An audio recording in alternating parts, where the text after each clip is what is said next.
الله الأول قبل كل الأول والآخر بعد كل الآخر والأول والآخر والظاهر والباطن. أشهد أن لا إله إلا الله وأشهد أن محمدا عبده ورسوله. اللهم صل على سيدنا محمد وعلى آله وصحبه أجمعين. سبوح قدوس ربنا ورب الملائكة والروح. رب اشرح لي صدري ويسر لي أمري واحلل عقدة من لساني يفقهوا قولي. أما بعد فيا أيها الحاضرون اتقوا الله حق تقاته ولا تموتن إلا وأنتم مسلمون. فقال الله تعالى في كتابه الكريم: أعوذ بالله من الشيطان الرجيم. بسم الله الرحمن الرحيم. ألف لام ميم. الله لا إله إلا هو الحي القيوم. نزل عليك الكتاب بالحق مصدقا لما بين يديه وأنزل التوراة والإنجيل من قبل هدى للناس وأنزل الفرقان. إن الذين كفروا بآيات الله لهم عذاب شديد والله العزيز ذو انتقام. صدق الله العظيم. اللهم ارحمنا بالقرآن. Ma'asyiral muslimin jamaah Yasin Fadilah yang dimuliakan oleh Allah Subhanahu wa taala, bahwa kemarin kita telah menjelaskan lafaz Bismillahirrahmanirrahim beserta makna-maknanya. Lalu kemudian kelanjutan surat Al-Imran, yaitu ayat yang pertama, Alif Lam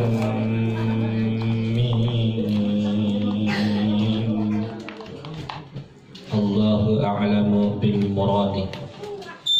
Allahu utawi Allah iku la ilaha, ora ana pangeran kang wajib disembah illahu angin Gusti Allah Subhanahu wa ta'ala. Al-Hayyu kang maha urip ya Gusti. Al-Qayyum tur kang maha ngurus ya Gusti. Nazala wismundunakan alaika ingatase andika Muhammad al-kitabu apa kitab bil haqqi kalawan bener, musaddiqan hale ngebeneraken lima kedua kitab baina yadaihi antara karone wa anzala lan wis mudhunaken Gusti at-taurata ing kitab Taurat wal injil lan kitab Injil min qablu saking sedurunge hudan hale dadi petunjuk linnasi kedua manusia. Wa anzala lan wis mudhunaken sapa Gusti al-furqana apa kitab kang ngebedakaken hak lan batil. Innal ladina setuhuna pirang-pirang wong kafaru kang kafir ya aladi bi ayatillah kalawan pirang-pirang ayat Gusti. Lahum kedua sira kabeh azabun iku siksaan syadidun kang pedih. Wallahu lan utawi Allah iku azizun kang maha perkasa ya Allah, dzuntiqam tur kang maha ngeduweni dina penghisaban.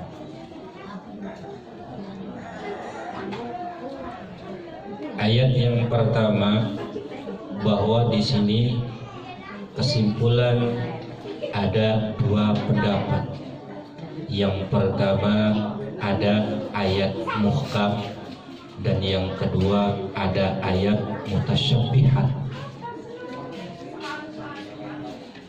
Ayat muhkam dan ayat mutasyabbihat ini yang membedakan mana ayat mutasyabbihat dan ayat muhkam. Kalau di dalam lafaz alif lam mim itu yang disebut ayat mutasyabbihat. Artinya apa? Artinya samar. Kenapa kok dikatakan samar? Wallahu a'lamu bil muradi. Bimakna hanya Allah subhanahu wa ta'ala yang mengetahui makna huruf alif lam mim tersebut. Bagaimana kalau seandainya kata manusia yang mengetahui tentang huruf mutasyabbihat tersebut, yaitu kehendak Allah subhanahu wa ta'ala yang bisa memberikan segala keilmuannya kepada makhluk-makhluknya. Lalu kemudian mana ayat muhkam? Nah, disinilah ayat muhkam yang dijelaskan. Allahu la ilaha illa huwal hayyul qayyum nazzala 'alaikal kitaba bil haqqi musaddiqan lima baina yadayhi wa anzala taurata wal injil. Ini disebut ayat muhkam. Apa sih maknanya ayat muhkam tersebut? Ayat muhkam ini adalah ayat yang jelas, yang tidak samar seperti ayat mutasyabbihat. Kenapa? Karena setiap makhluk harus mengetahui, berarti kan jelas makna dan kedudukannya. Tapi kalau alif lam mim itu ayat mutasyabbihat, hanya Allah saja yang mengetahui makna di dalam lafaz alif lam mim tersebut. Lalu kemudian Allahu la ilaha illa huwal hayyul qayyum, dialah Allah subhanahu wa ta'ala.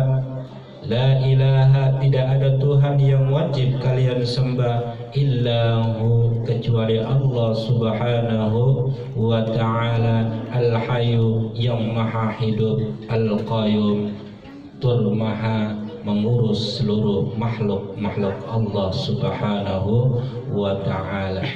Kalau seandainya kata di antara kita beribadah kepada Allah subhanahu wa ta'ala tanpa la ilaha illahu, maka ibadahnya ditolak oleh Allah subhanahu wa ta'ala. Tapi kalau seandainya kata la ilahanya dihilangkan, adanya illahu kecuali Allah subhanahu wa ta'ala, maka ibadah kita diterima oleh Allah subhanahu wa ta'ala. Sementara ketika kita beribadah kepada Allah subhanahu wa ta'ala, masih ada Tuhan yang wajib disembah, yaitu selain Allah subhanahu wa ta'ala. Mana Tuhan kita? Terkadang Tuhan kita banyak.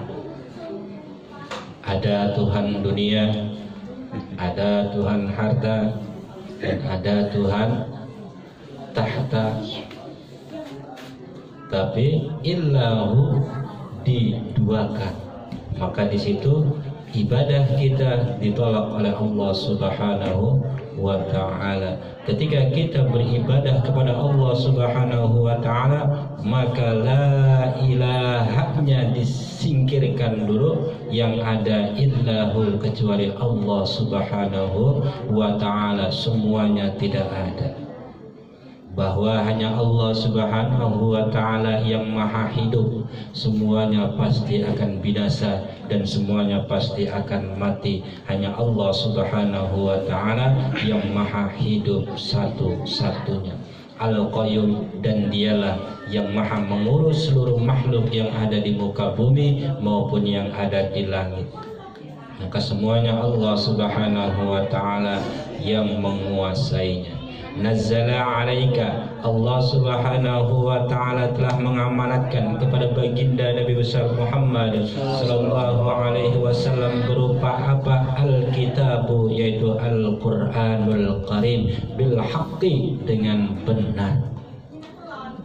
Berarti Kanjeng Nabi sallallahu alaihi wasallam diberikan amanat oleh Allah Subhanahu wa ta'ala untuk memegang Al-Qur'anul Karim dengan benar. Musaddiqa, yaitu membenarkan Al-Quran tersebut, baina yadaihi, di antara kedua kitab tersebut. Mana kitab tersebut? At-Taurata wal Injil, yaitu kitab Taurat dan kitab Injil. Min qablu hudan lin-nasi, sebelum Allah Subhanahu wa ta'ala memberikan petunjuk kepada seluruh umat manusia. Makanya wa anzalal furqana, Allah Subhanahu wa ta'ala menurunkan Al-Quran, Al-Furqana, untuk membedakan mana yang benar dan mana yang batil. Jadi kalau seandainya kata di antara umat manusia, innal ladzina kafaru, sesungguhnya orang-orang yang kafir bi ayatillahi, dengan ayat-ayat Allah Subhanahu wa ta'ala, lahum, bagi mereka semua itu adalah adzabun, yaitu siksaan, syadidun, yang sangat pedih. Bagi siapa saja yang tidak percaya dengan Al-Qur'anul Karim, maka mereka akan mendapatkan siksaan yang sangat pedih di hari kiamat nanti. Bukan di hari kiamat, di dunia pun bagi orang-orang yang ingkar terhadap ayat-ayat Al-Quran, maka dia akan disiksa oleh Allah Subhanahu wa ta'ala. Bahwa Allah Subhanahu wa ta'ala maha perkasa, dan Allah Subhanahu wa ta'ala maha mempunyai hari pembalasan. Kesimpulannya bahwa Allah Subhanahu wa ta'ala tidak ada Tuhan yang wajib kita sembah kecuali Allah Subhanahu wa ta'ala yang maha hidup. Dan Allah juga yang maha mengurus seluruh makhluknya yang ada di muka bumi maupun yang ada di langit. Allah Subhanahu wa ta'ala mengamanatkan Al-Quran kepada baginda Nabi besar Muhammad sallallahu alaihi wasallam dengan benar. Dan Al-Quran juga membenarkan di antara keduanya, yaitu kitab Taurat dan kitab Injil. Sebagaimana pada manusia dulu belum mendapatkan hidayah, lalu kemudian wa anzalal furqana, Allah Subhanahu wa ta'ala menurunkan Al-Quran untuk membenarkan di antara yang batil maupun yang hak. Barang siapa di antara kita yang kufur terhadap Al-Quran, maka Allah Subhanahu wa ta'ala akan menyiksa orang tersebut yang tidak beriman kepada Al-Quran dengan siksaan yang sangat pedih. Wallahu azizun dzuntiqam, bahwa Allah Subhanahu wa ta'ala maha perkasa, dan juga Allah Subhanahu wa ta'ala maha mempunyai hari pembalasan yang sangat kuat. Mudah-mudahan kita selalu yakin dengan adanya Al-Quranul Karim, bahwa ini adalah salah satu petunjuk dari Allah Subhanahu wa ta'ala, bahwa baginda Nabi besar Muhammad sallallahu alaihi wasallam diamanatkan oleh Allah Subhanahu wa ta'ala untuk memegang Al-Quran dengan benar, bahwa Al-Quran itu adalah musaddiqan, yang membenarkan di antara kitab-kitab yang lain. Bahwa barang siapa yang ingkar terhadap Al-Quran, maka mereka akan mendapatkan siksaan yang sangat pedih di hari kiamat nanti. Bukan di hari kiamat saja, bahkan di dunia dipercepat oleh Allah Subhanahu wa ta'ala bagi orang-orang yang tidak percaya dengan Al-Quranul Karim. Itu saja yang bisa saya sampaikan pada pertemuan kita kali ini. Mudah-mudahan ada manfaatnya. Jikalau benar itu datangnya dari Allah Subhanahu wa ta'ala, jikalau salah itu datangnya dari diri saya sendiri. Tawsin hamim kafa ya ainu sahib nama amruhu idha arada syai'an an yaqula lahu kun fayakun. Asallahu yakufa ba'san ladhina kafaru wallahu asyadu ba'syadu tankila wa ma arsalnaka illa rahmatan lil alamin.